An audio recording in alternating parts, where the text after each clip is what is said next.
Ankafaliagna tompoko lahy sy tompoko vavy nadesinay manolotra ny araba ho antsika jiaby izay magnaraka ny fahitalavitry MBS amin'izao matonaly izao alatsinainy fa 5 ny volagna martsa taona 2024 tonga soary ato amin'ny fotoagna ny vaovao resaka ampanajagna anao anaraka ny vaovaontsika hatramin'ny farany. Vaovao mahakasiky ny resaka politika sy ny fanomanana ny fifidianana no andesintsika manompoko an'izany. Magnano fitsidiam-paritra sy fidinana ifotony amin'izao fotoagna izao ny filohan'ny antoko sy vovonana team maka 25 Andriamatoa Marka Ravalomanana tamin'ity andro niany ity dia tany amin'ny distrika ny Soavinandriagna no nandesy ny santarana n'izany fidinana ifotony izany nanaovana ihany koa ny fanolorana ny kandida avy amin'ny antoko sy vovonana team maka 25 mitondra ny laharana fahasivy ao anatin'ny bileta tokana any amin'ny distrika ny Soavinandriagna mo ny kandida izay atolotry ny filohan'ny antoko izay hoaratsika ny fanampanazavana. Zao ndesako anareo olona minan'Andriamanitra matoky fa tsy avelany rery sika ary fantatro mihitsy fa tena misahirana tsy teny zavatra betsaka ny zavatra kotrany hoe rieny ny didy tsy azo ivalozana tsy maintsy aketsika ary mino aho fa mbola ho avy ny fotoana zay nanaovako hoe tsy very ny fanantenana raha mbola misy kiony farany nakaty zao avaria peftary dia nakaty mahita an'le lalana makaty Soavinandriana ratsy simba allo maka olona vaty mihitsy dia ty zany inga mampianina io nataontsika kandida anolotra an'io aminareo anolotra azy amin'ny fomba ofisialy nataoko avako eto reo le solom-bavambahoaka tena isolovavana reo tsy olona nangatanana fotsiny reo zany manao député zany dia solom-bavambahoaka tsy atao nangatanana fotsiny zany fa mijery zay tombotsoan'ny vahoaka ka raha ohatra indépendant ianao dia ianao rery zany nangatanana eo tsy eo anatina toko politika tsy mbo misy an'izany any firenena matanjaka ohatra any Angleterre na any Frantsa tsy hoe tsy tiako reo fa tsy manaraka an'le hoe discipline de parti fa tsy any député rery ny soa fa amin'ny vahoaka aloha dia misy 9 fa raha fa kely solom-bavambahoaka atsika team ka 25 eto Madagasikara aza matavatra anao fa tsy vadibadika zany io raha vao mivadibadika io dia tonga dia sorona hiala tsy ao anatin'ny député intsony. Fa mbola izay fanomanana ny fifidianana solom-bavambahoaka izay hatrany tsy diso anjara tamin'ny fidinana ifotony ihany koa ireo kandida ao anatin'ny boriboritany fahatelo eto Antananarivo renivohitra. Anisany nagnano izay fidinana ifotony izay nijery ny maharary ny vahoaka ny fampitafa sy ny dinika ary ny fampizara fa teo ihany koa ny fampahafantarana anireo kandida iray lisitra tamin'ny ny mpanakanto bodo izay anisany lisitra faharoa ao amin'ireo kandida ho fidina ao anatin'ny boriboritany fahatelo. Hoaratsika ny akon'izay tateriny Noro Fitiavana. Laharam-pameana hoy ny kandida izay rotsaka ho fidina solom-bavambahoaka ny mpanakanto bodo izany ny fanomezan-danja ny etsika sosialy eo anivon'ny fiarahamonina. Etsika sosialy amin'ny alalan'ny fanampina ara-tsakafo, ara-pitaovana, arak'asa ho an'ny vahoaka madinika. Izany raha teo dia tafiditra indrindra ao anatin'ny programana sany filoha Marka Ravalomanana karariny loatra raha tokony tohizana hatrany raha ny voalaza. Tsy misy afa-tsy ny fanatonana mivantana ny vahoaka eny ifotony no amantarana bebe kokoa ny tena zava-misy ianam-ponina indrindra ny zava-manahirana mampikaikikaiky azy ireny. Programanay moa zany dia itovizana amintsika Madagasikara eran'ny Madagasikara fa manohana sy manatanteraka ny programanasan'ny président Ravalomanana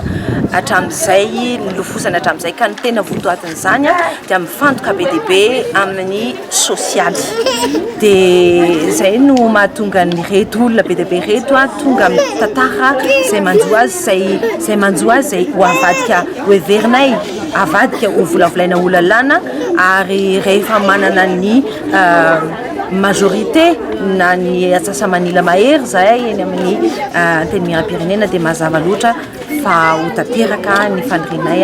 dia ny programa mba hanondratra ny madinika. Ankoatry ny fijerena manokana ny sosialim-bahoaka tao amin'ny boriboritany fahatelo ihany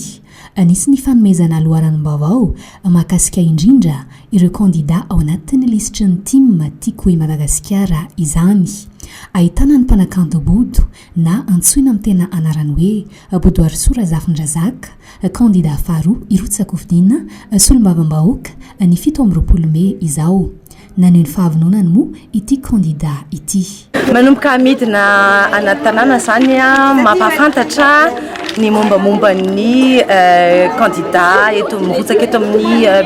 fahatelo izay ao anaty ny liste ny tiako Madagasikara taretiny Andriamatoa Feno dia izaho bodo no kandida faharoa ao anatin'izay liste zay a dia misy any Benja eo amin'ny fahatelo ary Richard eny amin'ny fahaefatra dia mamangy zahay mijery ny tena votoatin'ny firaisana fahatelo boriboritany fahatelo zay zany ny tena antodianay dia mampafantatra ny programanay ankoatra izay anisy ny fizarana sakafo andreo ankizy marefo tsy tao an-toerana ihany moa fa atao andrahoangy ihany koa araka ny fantatra androany afantarany maro ary mahazatra ny olon-tsotra amin'ny ankapobeny an'izany hoe olo andeha ho fidina ho solombavam-bahoaka izany moa dia ireny hoe mijery sy mitsinjo ny manahirana ny vahoaka ireny ilaina tokoa izay amin'ny maha olombelogno saingy raha ny tena zava-misy araka ny lalàna izay mipetraka dia manana ny andraikitra tandrify azy sy tena mazava tsara ireo solombavam-bahoaka izay hitondra ny tenin'ny vahoaka sy ny feon'ny vahoaka eny anivony ny miram-pirenena eny maro amintsika no mbola tsy dia mahay loatra na tsy mahazava amintsika jiaby ny tena hoe ino ny andraikitra izany solombavam-bahoaka izany nagnantony mpahay lalàna raiky izay nanampy anay nitondra n'izao fanazavana magnaraka izao ho arahantsika eo amin'ny rindran-tsariny Manora Andriamalala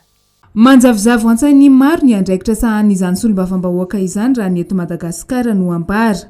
raha ny hevitry ny mpifidy vahoaka tsotra manko rehefa mahavita magnano asasoa sy manampy ny manodidina azy eny anivon'ny fiarahamonina dia mendrika hitondra ny tenin'ny vahoaka eny anivon'ny anteny miram-pirenena tsara hotsahivana nefa fa azo aravina amin'ny teboka 3 lehibe ny anjara andraikitra izany solombavam-bahoaka izany araka ny famaritana nataon'ny PNUD nivoaka ny 720 teo voalohany magnamboatra lalàna ny solombavam-bahoaka izany hoe mandinika na manitsy na manosoka volavolan-dalàna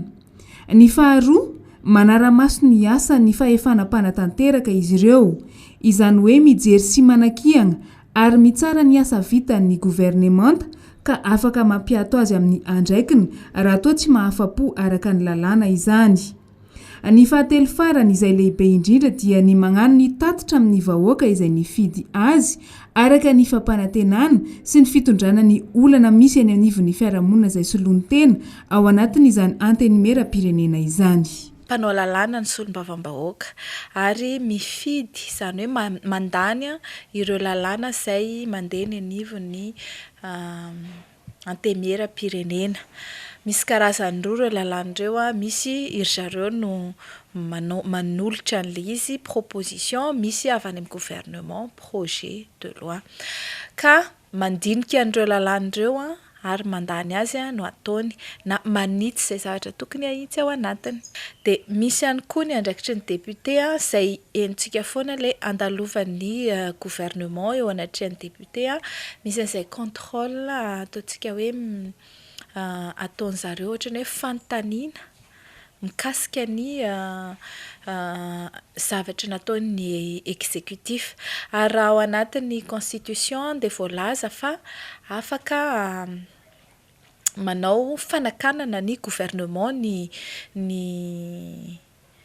solombavam-bahoaka raha misy antony voalaza ny lalàna ao ihany koa iretsoretsoreto daholo ny antony dia farany misy ny présidé ny CLD comité local de développement miaraka amin'ny mairie eo amin'ny district fa anisany notsindrin'ny mpahay lalàna ramatoa fanirisoa Herinaivo manokana ihany koa ny tokony hanomezana fiofanana ho an'izay solombavam-bahoaka ho voafidy eo anampiana izay efa mahafeny asany sy ampitoviana ny fahalalàna amin'ny samy solombavam-bahoaka nambara ny ity mpahay lalàna ity hatrany fa tsy tokony atao sakana ny asan'ny olona araiky izay ilatsaka ho solombavam-bahoaka fa ny zava-dehibe dia ny fahafahany misahana ny andraikitra mahasolo ny vavan'ny vahoaka azy marina rehefa lany soamatsara izy miofa ny ireo olo ireo hoe inona ny asany ary mianatra manao an'izay asan'izay zao anatin'ny fotoana fohy dia manatanteraka an'io fa tsy hanao mpanangatanana fotsiny na hoe andany loi de finance ao anatiny 15 minutes. Izay ny momba aniny fa vaovao hafa kosa indray magnaraka fiofanana ireo tanora ao anatin'ny team eto Analamanga amin'izao fotoagna izao, tanjona ny fanampiana traikefa azy ireo sy ny fanabeazana azy ihany koa manoloana ny fiatrehana ny raharaham-pirenena sy ny zava-misy eto amin'ny firenena. Fa ankoatra izay dia fantatra fa vonona tanteraka amin'ny fiatrehana ny fifidianana jiaby izay andalo eto an-tanindrazana ny eo amin'ny tanora team eto Analamanga. Fanampanazavana andesiny Germain Menjanahary sy Erzora Janarvony. Vonona tanteraka amin'ny fiatrehana ny fifidianana izay mbola ho tanteraina eto Madagasikara ny tanora tiako Madagasikara eto Analamanga.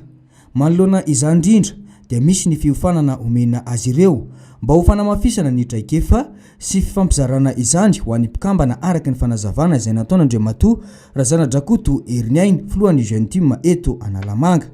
Zava-dehibe zany mba ho fanatrarana ny tanjona izay apetraky ny antoko indrindra fa mahakasika ny etika sy ny deontolojia amin'ny fanaovana politika. Tsy miova ny targetra dia ny fanarahana ny fitsipika izay mifehy ny antoko sy ny fampivondronana ireo tanora mpikambana ary ny fanitarana izany mba hidiran'ny hafa ao anatiny. Misy ny fampivondronana sy fanomezana formation leadership ireo mpikatroka jeune team eto amin'ny faritra Analamanga. Io moa zany dia entina ampianarana ireo tanora ny éthique politique, ny discipline de parti dia amintsika miteny zao zany dia misy ny formation zay ho ampanaovina ireo tanora zay mpikambana ao anatin'izany jeune team ka 25 zany. Ka ao anatin'izany indrindra zany dia misy ny fampianarana ny éthique politique, eo ny discipline de parti. Ankoatra izay dia ny heviny manoloana ny raharaham-pirenena ihany koa ny tenany indrindra fa mahakasika ny fifidianana sy olombavambahoaka izao. Nambarany fa kiondalana lehibe ho an'ny Madagasikara izao ka tokony ahavitrika andrany andraikiny amin'ny alalan'ny latsabaty ny vahoaka malagasy izay isan'ny fanintanana ataon'ny jeune team eto Analamanga raha teo. Ao anatin'izany amin'ity semaine ity zany dia misy zany fampivondronana ny jeune team rehetra. Ny team zany moa mazava ho azy ao anatin'ny jeune team dia ao anatin'ny rafitra anankiray ao anatin'ny 10 team. Dikan'izay moa raha tsika malala araka ny teny fantanina napetraka ao dia betsaka ny indépendant zany na natao amin'ny atoko na manodididina ny atoko nefa zay le ampianarana ny tanora misy discipline de parti. Dikan'izay zany tokony ampafantarina an'ireo tanora zay. Ny foto-kevitra ijoroan'ny jeune team eto Analamanga aloha zany mazava ho azy fa ny candidat zay atolotsy président Vaovao Manana ihany no tohanan'ny jeune team Analamanga. Miantso ny tanora rehetra araka izany ny tenany mba hiditra ao anatin'ny fikambanan'ny tanora tiako Madagasikara na ny jeune team manerana ny nosy fa tsy eto Analamanga irery ihany. Lafim-baovao hafa tanteraka mihitsy kosa no andesintsika manohy ny fotoagna amin'izao matonaly izao nagnano etsika fanairana ireo mpiasa miasa eo anivon'ny antenimieram-pirenena eny Tsimbazaza tamin'ny niany marandray teo izay nitaky ny fifampiresahana satria ny antony dia mbola tsy nahazo ny prime de rendement tamin'ny taogno 2020 sy 2020 izy ireo. Raha ny fantatra dia tokony ho tamin'ny volana febroary lasa teo farafatara no nandraisana an'izany saingy hatramin'izao dia tsy mbola nisy izay. Fantatra ihany araka ny fanazavana fa avy amin'ny gouvernemanta mihitsy no tsy mbola nanome ny vahaolana manoloana izany. Hoaratsika ny fanampanazavana eo amin'ny rindran-tsary ny Manora Andre Malala. Fitakena tsotra aloha no ataon'ny mpiasa eo anivon'ny antenimieram-pirenena eto Tsimbazaza hatramin'izao ny solotenan'izy ireo. Efa tara 3 volana no tokony unandoavana ny karaman'ireo mpiasa izay ambara famsahana ny fampandehanan-draharaha eny amin'ity lapam-panjakana ity saingy hatramin'izao dia mbola nasaina miandry hatrany izy ireo. Tsy mbola voarain'ireto mpiasa ihany koa ny prime de rendement na ny fanampy-karama isan-taona tokony ho raisin'izy ireo tamin'ny taona 2020 sy 2020. Ny zavatra takina eto zany resaka prime de rendement tokony efa ho raisinay tamin'ny volana janvier izy io dia farafatarana izy io zany volana février. Kanefa irana malala moa le tamin'le farany teo zany ny rava daholo ny ny bureau permanent dia tsy fantatra zay zavatra nisy dia zay zany efa nisy ihany ny fampiresahana tamin'ny tompony andraikitra kanefa ohatrany misy resaka langage politika resaka ohatrany diplomatie hafahafa le izy ahodikodina zany le resaka atao eto ohatrany ahodikodina zareo zany hoe miandry am'izao dia fanao fotoana moa zay tamin'ny andriamatoa premier ministre niaraka tamin'ny caisse-terrain zany nitondranay teny dia nianilena daholo le audience ka sao dia sanatria manko zay zany hoe matimomoka le zavatra ao atao dia tsy maintsy manao fanairana ihany zahay. Araka ny fanazavana nataony tompona andraikitra eo anivy ny fampandehanan-draharaha eny amin'ny anteny meram-pirenena dia noho ny fiovan'ny mpitantana teto amin'ny firenena no isany nampikatso ny fandaminana jiaby ka mbola miamby ny fanapahan-kevitra avy amin'ny tompona andraikitra voakasika ny ahafahan'ny mpiasa ny anteny meram-pirenena isitraka na tsy izany karama fahafalipo fanampiny izany. Efa nisy ny fangatahana fiaonana tamin'ny lehiben'ny gouvernemanta raha ny fanazavana hatrany saingy mbola miamby izy ireo hatreto. Eo amin'ny sehatra ny sosialy akoatra ny fanadiovana isan'andro izay tsy maintsy atao dia tsy natao ambany zavatra ihany koa ny resaka fotodrafitrasa ho an'ny ao amin'ny boriboritany fahatelo tafiditra indrindra agnatin'ny vinany zatoandro izay napetraky ny ben'ny tanàna Antananarivo renivohitra moa izao etsika izao nambarany lehibe ny boriboritany fahatelo fa misy ny paikady tsy maintsy apetraka mba ahafahana manatanteraka an'izany. Andindin'izay tateriny Germain no menjanahary sy Erzora Jaonarivony. Mitoy ny fanatanterana ny vina zatoandro izay napetraky ny ben'ny tanàna lalao ravalomanana ho an'ny boriboritany fahatelo. Isan'ny natao oloalarana raha ny fanazavana ny resaka sosialy sy ny fotodrafitrasa mba ho fitsonjovana ny tombotsoan'ny vahoaka eniny ifotony. No mariny nandritra ny fampiresahana izay niarana taminy fa misy ny drafitra sy ny fandaminana napetraka eo anivon'ny boriboritany mba ahafahana manatratra ny tanjona izay apetraky ny ben'ny tanàna io. Etsy ankilany dia tsy maintsy apetraka ny fiaraha-miasa sy ny firaisan-kina amin'ny raitsa mangaika izay voakasika mba ahafahana manatontosa ny asa izay ho atao sy ahatanterahana izany. Ireo kanala zay kanala ngeza izay mahatonga an'ireny tondra-drano ohatran'ireny eo amin'ny Besarety mahavoky reny zany a tsy fanao isan'andro reny fa kanala lehibe reny a ary lalam-pirenena faharoa sy fahatelo reny a no nezana nandraisana tanana manokana ny nanadio sy ny nanao ny curazany zany hoe tafiditra ao anatin'ny asa lehibe reny zany a teto amin'ny boriboritany fahatelo reny a dia efa nitanterana tamin'ny volana Martsa ny valopolo isan-jatony fa ny eo amin'ny resaka fanadiovana sy ny fanamboarana ny tsena indray zany zao ankehitriny a dia misy ny fanamboarana ny fipetraky tsena indrindrindra Besarety, Andravoangy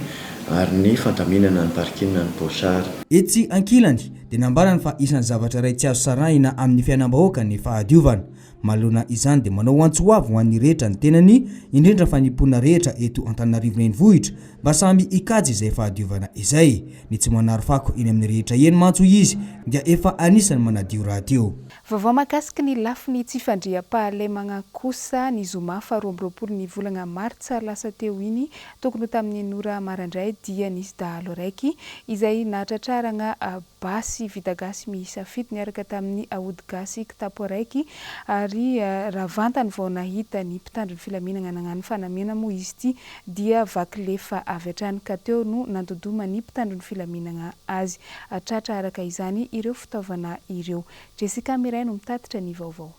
Dahalo ray niaraka tamina basy vita gasy miisa fito ary ody gasy marobe no tratra ny polisy mpanao fisafona tao Tsiroany Mandidy ny zoma 2 amby roapolo Martsa 2024 teo tokony tamin'ny Enora Maraina.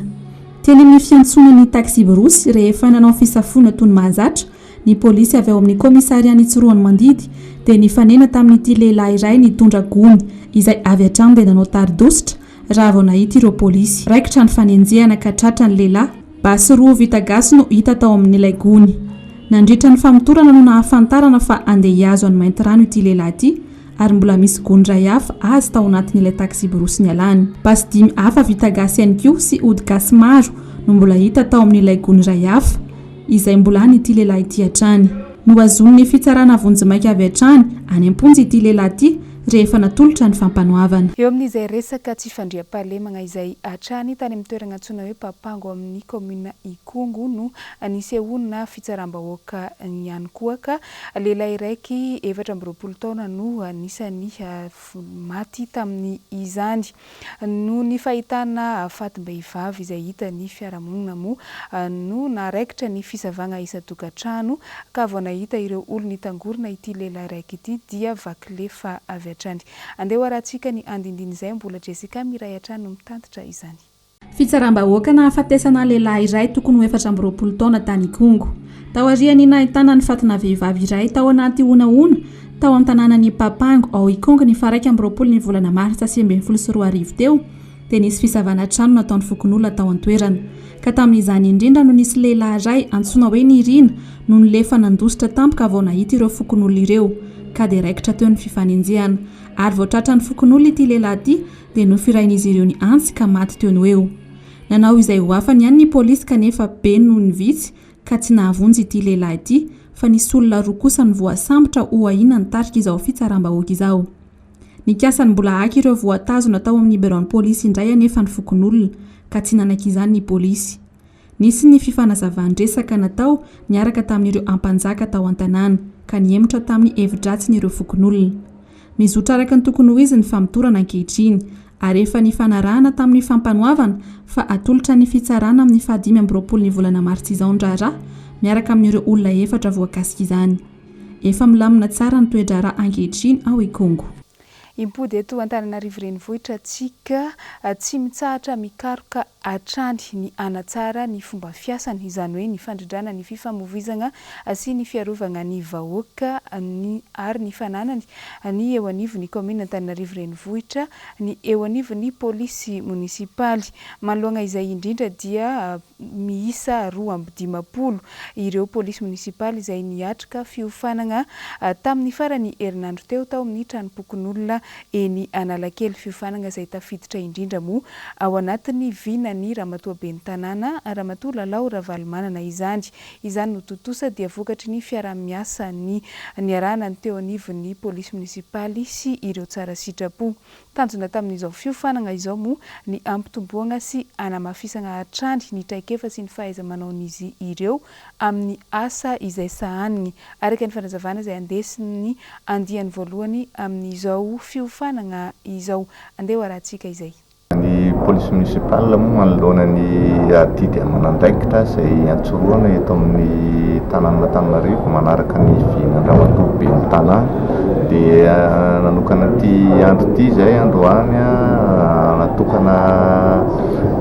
ifampizarana amin'ny miompana indrindra amin'ny resaka fitantanana sy resaka fitariana izay manao ny fampizarana androany moa zany dia ny andiany voalohany ao amin'ny polisy municipal zany hoe ny ireo tompony andraikitra isan-tsokaziny isaky ny service misy ny tsirairay dia ny tanjona mba ahafahana mamita ny sy manatratra ny vina napetraka ramatoa ben'ny tanàna moa mazava ho azy ary indrindra ihany koa ahafahan'ny polisy municipal manatotosa ny andraikitra ny eto amin'ny tanàn'Antananarivo zany. Mariagna moa fa mbola isy ny andiany magnaraka tao ariany ireny voalohany izay nahazo ny fisitrahana amin'ny fiofanana ireny. Fa lafim-baovao hafa kosa indray agnatin'ny fankalazana ny 80 taona nijoroany ny teo amin'ny sehatry ny asa fitorena ny filazantsara ny antoko-pihira asafa ao amin'ny FJKM Antanety fitahiana Ambohimanarina. Isan'ny mampiavaka azy ireo moa ny fanaovana asa sosialy izay fototry ny asa fitorena teo tsy miova ny tarigetra sy ny tanjona anatrarana ny 80 taona manaraka dia ny ovavolombelon'ny Kristy atrany. Fanadediana tanteriny Germain Omenjana ary sy Erzo Rajona Arvony. Hidera ani Jehovah raha mbola velonaina koa. Salamo fa 760 andiny ny faharoa A. Io no tenin'ny soratra masina ufaneva fankalazana ny 80 taona nijoroany ny antoko-pihira asafa ao amin'ny FJKM Antanety fitahina Ambohimanarina nanomboka ho Malalahady 14 ny volana Martsa. betsaka nydingana nolalovana tao anatin'izay 80 taona nijoroana izay indrindra fa teo amin'ny setry ny asa fitoriana ny filazantsara isan'ny nampiavaka ity antokopihira asafa FJKM antanety fitahina ity ny fanaovana ny asa sosialy izay isan'ny fototra nijoroana teo anivon'ny fiangonana tsangambato ho azy ireo ny fampitaovana ny fantarana sy ny fanarabeazana ny tranon'Andriamanitra izay ao anatin'ny fanamboarana tanteraka amin'izao fotoana izao. Mandritra ty taonty aloha dia misy foana ny fandarana isam-bolana zany hoe tsy hoe ny androany ihany ny 70 taona fa mandritra ty taonty dia isam-bolana misy zavatra ataonay foana ohatran'ny tamin'ny volana febroary teo zao ny reboisement izay nataonay teny Andranivela dia amin'ny ty taonty ihany koa dia isy ny œuvre sociale zany hoe fanampiana ny fiangonana ny fianarana fianarana izay sahan'ny FJKM tanety dia izay no tsangambato anisan'ny tsangambato ho ataon'ny antokopihira safa amin'ny taonty izay mihitsy ny tombohan'ny asafa tamin'ny voalohany nisy an'ilay tondra-drano teto Antananarivo dia araky ny tantarainareo teo dia anisan'ny nandray an'ilay trabona satria nisy trabona zany tamin'izay fotoana izay dia izay ny tombohan'ny asa sosialy tamin'izany fotoana zany dia teny andalana tey somary verivery izay asa sosialy izay fa manomboka amin'ity 70 taona ity dia ezaka izay anao zavatra foana angama isa-taona tsy angama no zavatra. Tsy miova ny targetra dia ny fitoriana ny filazantsara amin'ny alalan'ny hira sy ny asa sosialy tanora mendrika ho modely ho an'ny Kristiny tanjona ary itaonareo tanora namana ho ambalan'i Jesosy Kristy fantatra ihany koa fa mankalaza ny 17 taona nijoroany ny fiangonana eny ny antoerana amin'izao fotoana izao. Tsangambato dia ny trano fitahina ao anatin'izay koa nefany fantarana ny fiangonana manontolo dia hitarina avokoa isaoran'Andriamanitra fa miezaka izay raha sitrapon'Andriamanitra ho vita amin'ity taonty ity trano fitahina ity izay misy ny trano ho an'ny mpiambina fianarakira anankiroa ho an'ny antokopihira ary trano vadim-piangonana dia ny birao ho an'ny mpitandrina sy ho an'ny mpandraharaha. Ankoatry ny fampitaovana izay omeny antokopihira asafa amin'izay fanamboarana sy ny fametrahana ny tsangambato ny fankalazana izay dia fantatra ihany koa fa nirakitra ny alahady faharoa sy ny fahatelo no vola entina anatanterahana izany miaraka amin'ny zanak'ampelezana. Ny volana Desambra moa ny fantatra fa mikatona ny fankalazana ny 70 taona nijoroany ity antokopihira asafa ao amin'ny FJKM ambo manarina ity. Dia iny ihany koa tombokilay sy tomboko vavy no nandesintsika namarana ny vaovao tamin'izao matonaly izao isorako anao nagnaraka izany hatramin'ny farany ankasitrahana ihany koa anao tsy misaraka amin'ny fahitalavitry MBS mametraka ny velomy mandrapitafa ao amintsika jiaby indray ny tenako samy mandro mavoavy antsika jiaby tomboko.